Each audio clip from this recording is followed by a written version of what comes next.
What's going on, everybody? It's DK with RPM Gaming, where we mostly talk about retro PC and mobile gaming. But today we're going to talk a little bit about the PlayStation 5, the DualSense to be exact. I got my PlayStation 5 in late 2020, early 2021, and everything worked great up until about the end of 2023. And then the battery on a fully charged controller got to where it would only last about an hour. So I ordered a few batteries off Amazon and changed them out. Today I'm doing my fourth controller, and I thought I'd share it with you guys in case anybody out there is having the same problem. So keep an eye out for the latest retro rewind at the end of the video, and let's tear this DualSense controller apart and replace the battery. Okay everyone, to start this out you're only going to need 3 tools. A little needle nose tweezers, a plastic pry tool, and a small screwdriver. Our battery is a Laquina brand on Amazon, and at the time of filming it's $14.99 with a 10% off coupon. And it's a 400 milliamp hour battery. I'll leave a link to it in the description. So the first thing we're going to want to do is turn our controller over and create some separation right here between the black plastic and the purple plastic on both sides of the controller. So take your pry tool and insert it right here, and then just kind of work it around, and it'll take a little bit of force, but it should pop right up, no problems. There we go. Now for the other side. There we go. Now we're rolling. Now you just want to take both ends and lift them up, and then just kind of start working the little clips out on each side, and they should just snap right on out. Try to make sure you keep the ends from hooking back onto the end of the controller while you're doing it. Once you've got the clips out, you can lift it up over the thumbsticks. Just go slow and be gentle with it. Next, we're going to grab our pry tool and we're going to pop out the L1 and R1 buttons. And just take the flat side, stick it right underneath, and just pop it straight up, and they will pop right on out, just as long as you get it right underneath the edge of it. And now for the right one. Now that we've got the buttons out of the way, you can see the 2 little screws that we're going to have to take out that were underneath the L1 and R1 buttons. There will also be 2 more small screws on the bottom underneath that black plastic that we took off on both sides of the controller. So just remove all 4 screws.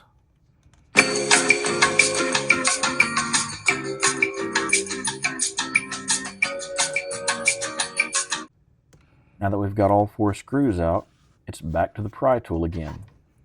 We're going to use it to create separation right along this line here on the controller on both sides. So just kind of start working up the controller and separate. At this point the controller is not going to come all the way apart, but we just want to get a little separation in there. And then do the exact same thing on the other side of the controller as well. Remember, just a little bit of separation. Once we've got separation on both sides of the controller, we're going to take our sharp end of our pry tool and lift up on the 2 little clips at the very bottom. They only take a little bit to lift them up, and be careful not to hit your ribbon cable there. You really just have to pull them back over the edges of the clip, and then we're 1 step closer to separating the controller and getting to the battery. Next up, we've got 2 clips left at the very top of the controller that we just need to pop apart, and then it'll separate. 1 down, now on to the next one. Come on, give it up, give it up. Boom, got it. Now let's separate this thing. You just want to lift up on the bottom part of the controller and lift it up over the L2 and R2 buttons, and then our battery is exposed. Now just lift the battery up and lay it out of the way, and grab your needle nose tweezers. You want to take the ends of your tweezers and slide them right up underneath the little lip edge of the connector. I know it's kind of hard to see on this camera, but you'll see once you have your controller apart.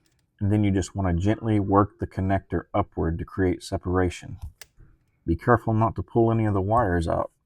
Just be patient and keep working it very gently, and eventually it will come out. Next up, it's time to install our new battery. We just want to make sure that we have the connection facing the same way as the pins, and then just slide it down on there. And I use the edge of my fingernails to press it in place securely. Once we have our connection in place, we can lay the battery back in the controller. The battery that I got is a little bit smaller than the stock battery that came in the controller. And you never want your battery rattling around in your controller because that just sounds janky. So let's see what we can do to fix that. So this is just a little piece of the foam I cut from the battery packaging, and I'm just going to push it in there with a pry tool to secure that battery where it's not rattling around. And I'm going to do that on 2 sides. This is the 4th one of my controllers I've done this battery replacement on with these specific batteries, and I haven't had any problems out of them whatsoever. They seem to be working really well. Now that we've got our battery secured in place, let's put our controller back together and test it out. So you just want to take your back cover and slide it back over your L2 and R2 buttons, and then snap the clips back together all around the edges of the controller where we separated it. Come on, where's that nice satisfying click at? I know it's there, come on, there it goes. Now then, before we go bolting this thing back together, let's turn our controller on and make sure it's going to work. And it does. Now we're ready to put our 4 little screws back in. Remember, 2 on the bottom and 2 underneath the L1 and R1 buttons.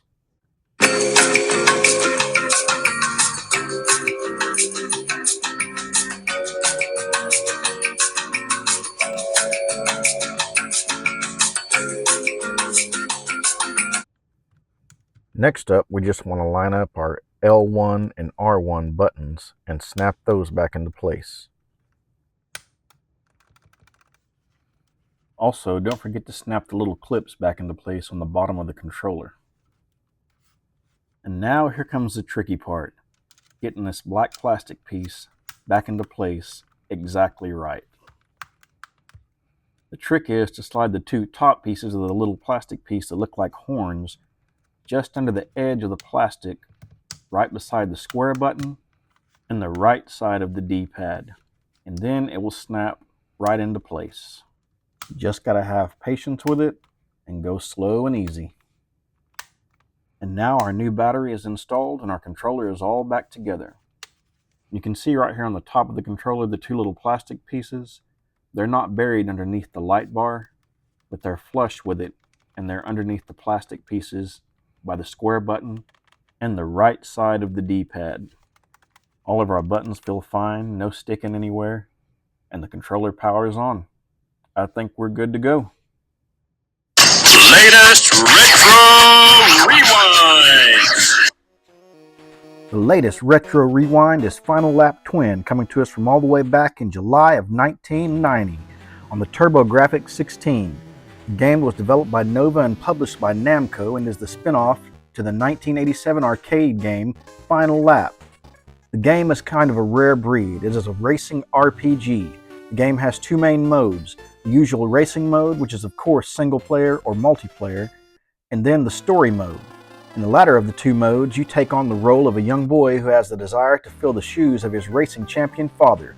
You begin your quest in your hometown with your father's old car and journey around the world map, meeting and racing small-time racers to earn enough money to upgrade your car, to take on one of the 6 regional champs. Defeating these champions will earn you special parts for your car and your quest to be the best behind the wheel. Once all 6 champions have been left in the dust, it's time to take on the world champ and make your dear old dad proud. Ace Magazine reviewed Final Lap Twin and gave it a 940 out of 1,000 and listed it as one of the top 2 best games available for the TurboGrafx 16, the other being R-Type. This game is really one of the all-time greats in my opinion and will be an awesome remake. So start your engine, drift the curves, hit the NOS, and beat the boss in Final Lap Twin on the TurboGrafx 16.